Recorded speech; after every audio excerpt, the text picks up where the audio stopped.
You know that sign you see every single day? The one at the petrol pump with the bright digital numbers? We glance at it, maybe we grumble a little, but have we ever really stopped to think about the story those numbers are telling us? It's a story that hits our wallets, our plans, and our everyday lives.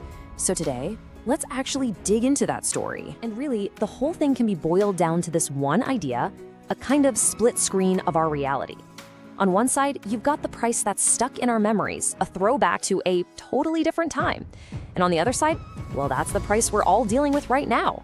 This whole explainer is about the journey from that memory to this reality. All right, so let's start by rewinding the clock. Let's go back to a time when the price at the pump felt, well, a little less shocking. Remember a number like this? 45. It almost looks unreal now, doesn't it? But for a long time, prices in this neighborhood were just normal. And it wasn't just a number. It stood for a certain kind of stability in our monthly expenses.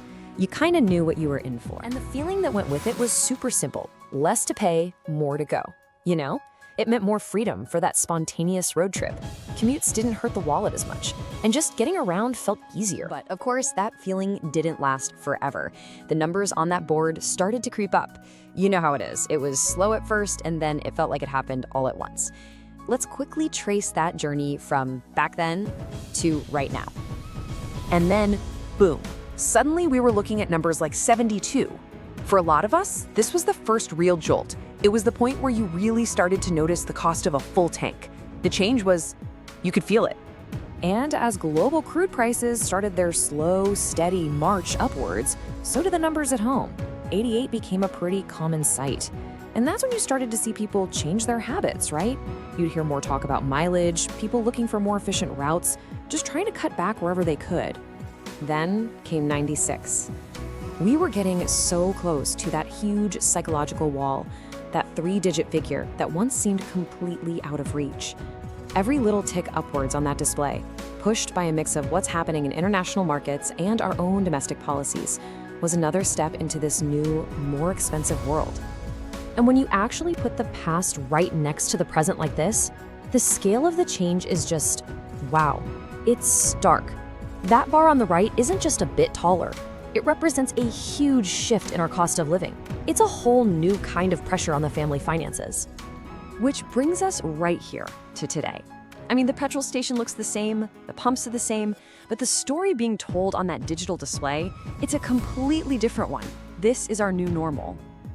106. Or a number pretty darn close to it. We blew past that three-digit barrier, and now this is the reality we plan our lives around. It's the number we have to factor into our budgets before the month even kicks off. This brings us to a new question, one that's kind of the flip side of that old saying. If it used to be less to pay, more to go, now it often feels like more to pay, so where can we even go? It's a question about choices, about compromises, a modern-day puzzle that comes from that single, ever-changing number. Okay, so what does this all really mean for us? I mean, beyond that initial shock at the pump, how does the rising price of fuel create these ripple effects that touch everything in our lives? A big part of it comes down to something called price perception. See, that number on the board isn't just a piece of data. It's a super powerful psychological trigger that actually shapes what we do every day. For instance, you see a high price and maybe you decide to cram 3 errands into one single trip. Or maybe you start taking public transport a couple of times a week. That's price perception in action, one number changing your daily plans. And the impact of this number is huge. It digs directly into the monthly family budget, right? It forces us to make trade-offs with other things we need. It turns the daily commute into this complicated math problem of cost versus time. And get this, it even raises the price of the food on the shelves because every single item in that store was delivered by a truck burning this exact fuel. Our entire supply chain runs on it, linking that pump price to literally everything we buy.